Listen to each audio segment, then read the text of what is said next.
जय माता दी प्यारे भक्तों, माता रानी की असीम कृपा सदैव सदैव आप पर बरसती रहे। आज हम सुनाएंगे माता भीमेश्वरी देवी की अमर कहानी, जिसके सुनने मात्र से ही भक्तों का कल्याण होता है। और माता भीमेश्वरी देवी का नाम भीमेश्वरी कैसे पड़ा, क्योंकि बेरी वाली माता का नाम भीमेश्वरी पड़ा, इसके पीछे क्या कारण है। और जो भी भक्त जिनकी भी कुल देवी है, उन सब से विनती है, प्लीज कथा को पूरा सुनिएगा। माता रानी की असीम कृपा, क्योंकि माँ भगवती बड़ी ही कृपालु हैं, बेरी वाली बड़ी ही कृपालु हैं।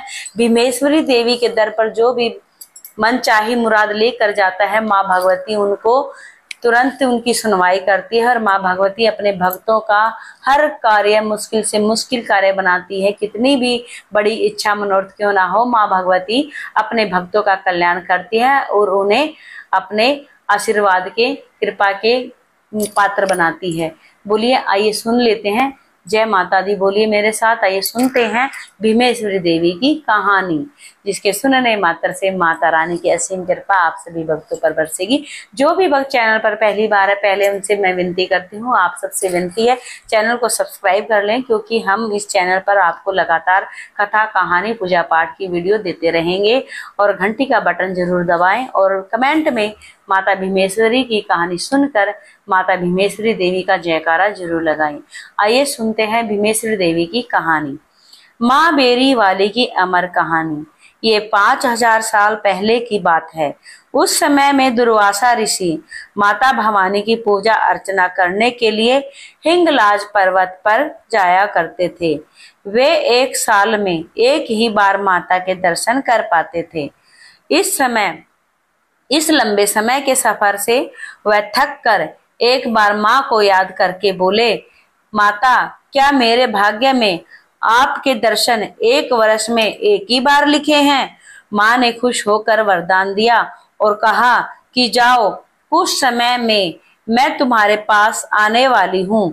तुम हर रोज मेरी पूजा अर्चना करना, तुम्हारा जीवन धन्य हो जाएगा। और फिर माता की पूजा अर्चना करने के बाद ऋषि दुर्वासा जी अपने स्थान की ओर लौट आए।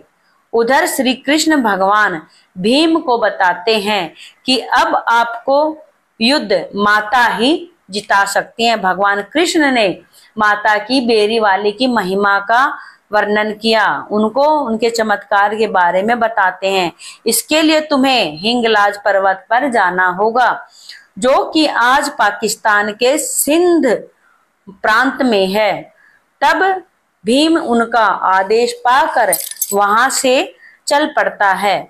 वनों में वन, पहाड़ों के पहाड़ पार कर माँ की श्रद्धा के लिए हिंगलाज पर्वत की ओर बढ़ता चला गया। कुछ महीने के बाद भीम पर्वत पर माता के दर्शन कर पाता है और वह माता की कठोर तपस्या करने लगता है। और उसकी भक्ति से प्रसन्न होकर माँ ने उसको दर्शन दिए और भीम को वरदान मांगने को कहा। लेकिन भीम माता को अपने साथ चलने का आग्रह करता है।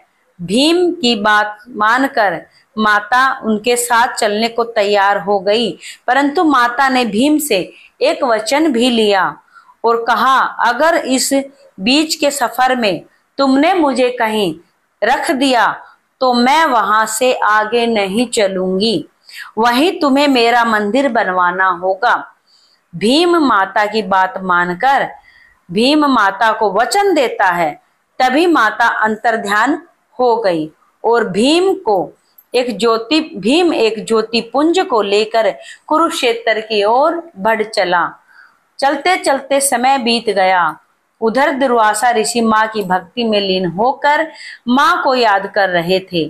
तभी माँ को वो वरदान याद आया और माता भीम पर लघु शंका का दबाव डालती है और भीम लघु शंका से निर्वत होने के लिए पानी की तलाश करते हैं। थोड़ी दूरी पर चलने के बाद उसे एक छोटा सा तालाब नजर आता है।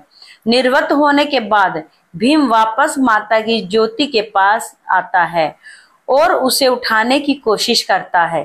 तभी माता प्रकट होती है और उसको उसको उससे लिया वचन याद दिलाती है। भीम हाथ जोड़कर खड़ा हो जाता है और माँ से अपनी जीत का आशीर्वाद मांगता है। फिर माँ ने उसे आशीर्वाद दिया और महाबली हनुमान को भीम के साथ कुरुक्षेत्र युद्ध में भेज दिया और कहा, हनुमान को अर्जुन के रथ पर बिठा देना, जीत तुम्हारी होगी। हनुमान माँ का आदेश मानकर भीम के साथ कुरुक्षेत्र चल पड़ता है। युद्ध के मैदान में पहुंचने के बाद भीम ने सारी घटना अपने परिवार वालों को बताई। कृष्ण भगवान व भीम के भाई पांडवों ने मिलकर हनुमान का स्वागत किया। सुबह युद्ध के मैदान में हनुमान अपना बहुत ही छोटा सा रूप, एकदम सूक्ष्म सा रूप बनाकर अर्जुन के रथ पर बैठ जाते हैं। अर्जुन के रथ की छतरी के नीचे बैठ जाते हैं और उधर ऋषि दुर्वासा माँ की भक्ति में लीन होकर माँ को याद करते हैं। तभी माता साक्षात दर्शन देती है। दुर्वासा ऋषि को माता साक्षात दर्शन देती है और उसे अपने नए स्थान के बारे में बताती है। माँ उसे दुर्वासा ऋषि को अपने नए स्थान के बारे में बताती है, जो कि ब्रह्म ऋषि के गांव के तालाब पर है। और माँ ऋषि दुर्वासा को कहती है कि तुम्हें वहां मेरी ज्योति जलती हुई नजर आएंगी। जब माँ भीम से लघु शंका के बाद वहां स्थापित हो गई थी, फिर दुर्वासा ऋषि के पास आकर माँ ने उनसे यह सारी बात बताई और कहा कि वहां पर मेरी ज्योति जलती हुई नजर आएगी, वहीं जाकर तुम मेरी पूजा अर्चना करना, तुम्हारी मनोकामना पूरी हो जाएगी। इतना कहकर माता अंतर्ध्यान हो गई। तभी महर्षि दुर्वासा माँ के बताए हुए स्थान की ओर दौड़ पड़ते हैं, जो कि यहाँ से 4 कोस की दूरी पर है। यहीं पर ब्रह्म ऋषि अपनी पुत्री बेरी के साथ रहते थे। उनकी पुत्री के नाम पर ही इस छोटे से गांव का नाम बेरी था। बेरी के तालाब पर पहुंचकर ऋषि दुर्वासा ने देखा कि माता की ज्योति तालाब के किनारे पर जल रही है। उसी किनारे पर दुर्वासा तालाब की मिट्टी निकालकर ज्योति वाले स्थान पर एक चबूतरा बनाने लगे और माता की ज्योति को उस चबूतरे पर स्थापित कर दिया। वहीं पर हर रोज पूजा अर्चना करने लगे। उधर युद्ध जीतने के बाद भीम और उसका परिवार और राजमाता गांधारी के साथ एक दिन बेरी गांव के तालाब पर आए और उन्होंने देखा कि माता की कोई पूजा अर्चना कर रहा है। तो भीम ने बड़ी नम्रता से पूछा, महर्षि जी आप कौन हैं? महर्षि जी ने उनको देखा और कहा, मेरा नाम दुर्वासा है, मैं यहाँ से 4 कोस की दूरी पर अपनी कुटिया में रहता हूँ। आज से 1 वर्ष पूर्व माँ ने मुझे आशीर्वाद दिया था, सो माता के यहाँ आने से पूरा हो गया, लेकिन राजन आपने अभी तक अपना परिचय नहीं दिया। भीम हाथ जोड़कर बोले, महर्षि जी ये हस्तिनापुर नरेश महाराज युधिष्ठिर और अर्जुन, मैं भीम और ये हमारी माता कुंती। यहाँ पर माता की ज्योति लाने वाला मैं ही हूँ। मैं माता को दिया वचन पूरा करने के लिए यहाँ आया हूँ। माता ने वहीं पर मुझे माता का मंदिर बनवाना होगा। हम इसी काम के लिए यहाँ पर आए हैं। महर्षि दुर्वासा भीम की बातें सुनकर बड़े ही प्रसन्न हुए और भीम के साथ मिलकर माता का मंदिर बनवाने में लग जाते हैं। कौरवों की राजमाता के हाथ से इस मंदिर की नींव रखी जाती है, यानी गांधारी की माता के हाथों से इस मंदिर की नींव रखी जाती है।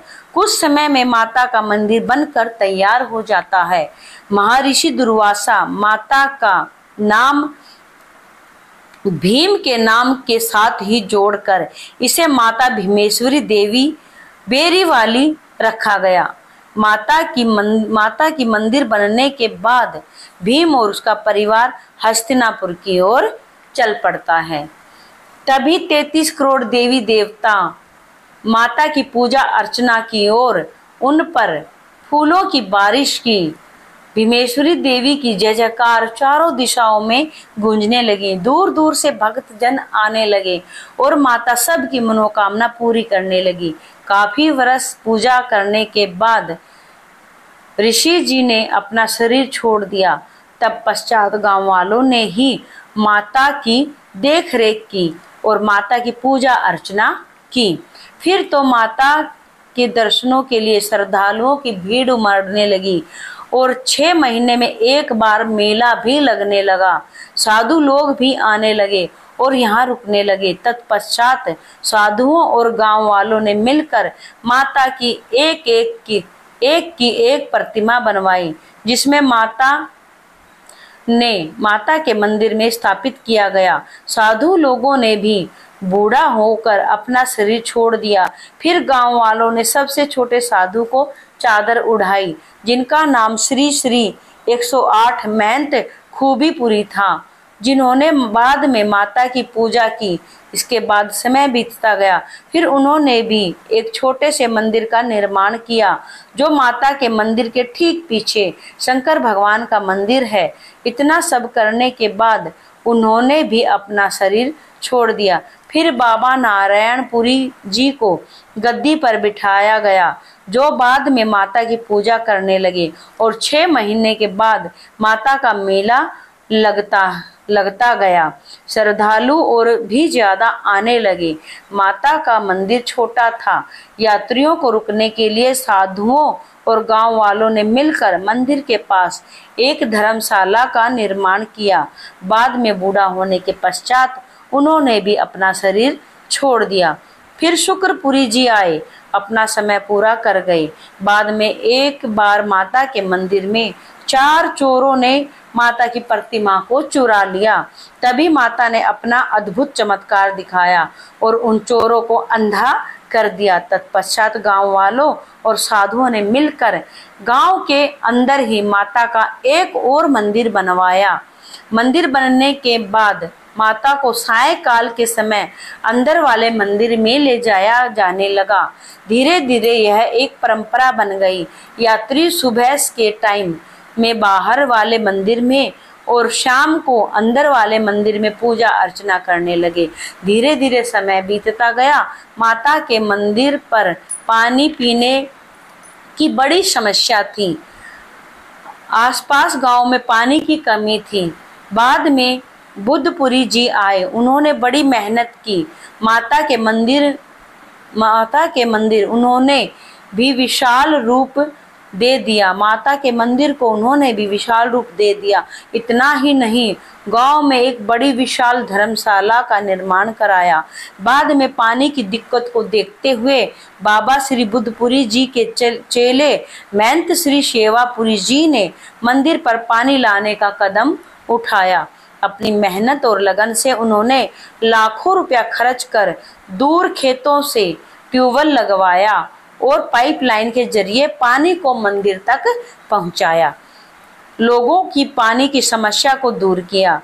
फिर उन्होंने बाबा खूबीपुरी जी द्वारा आंगन में मार्बल के फर्श और एक बहुत ही अच्छा फव्वारा लगवाया। इतना ही नहीं, अंदर वाले मंदिर को भी उन्होंने काफी अच्छे प्रकार से बनवाया और बाहर वाले मंदिर से लेकर अंदर वाले मंदिर तक पक्की सड़क का निर्माण कराया।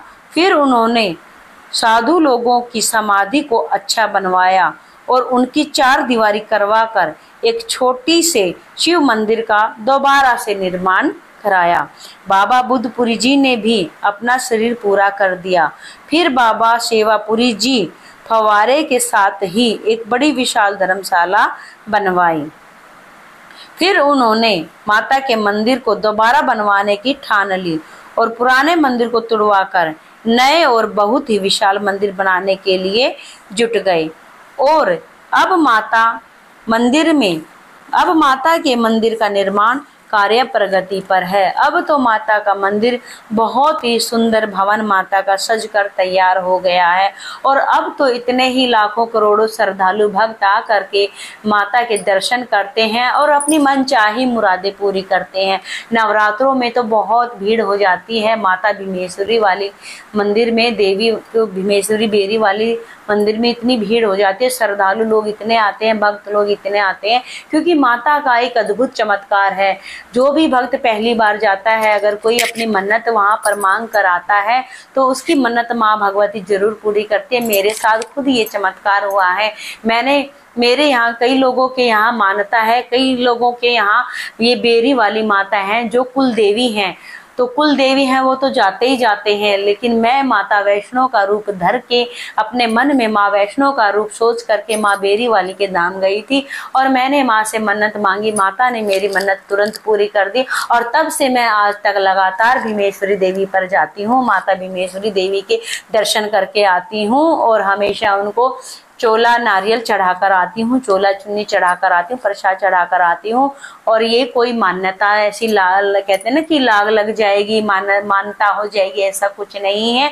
जिनकी कुल देवी है उनकी तो है ही है, लेकिन जिनकी कुल देवी नहीं है वो मेरे कहने से माँ वैष्णो का रूप धर कर, क्योंकि माँ वैष्णो का ही रूप है। भीम जब लाए थे इन्हें माँ वैष्णो ही ये है। और यहाँ पर भीमेश्वरी देवी बेरी वाली गाँव के नाम से बेरी वाली पड़ा और भीम जो लेकर आए थे तो इसीलिए इनका नाम भीम पड़ा। और खाटू श्याम जो खाटू नरेश हैं उनकी भी कुल देवी भीमेश्वरी देवी है। प्यारे भक्तों, ये कोई लाग नहीं है। आप मेरे कहने से अगर आप सब जगह से हार गए हैं तो भीमेश्वरी देवी के दर पर जा करके उनसे मन्नत मांगिए और आपकी मन्नत माता जरूर पूरी करती है। अब आप सबसे विनती करती हूँ, आप सबसे विदा लेती हूँ। आप सब प्लीज चैनल को सब्सक्राइब कर दें, एक जयकारा माँ भीमेश्वरी देवी का जरूर बोले। बोलो भीमेश्वरी मैया की जय, बोलो बेरी वाली मैया की जय, बोलो बेरी धाम की जय। जय माता दी, जय माता दी, जय माता दी।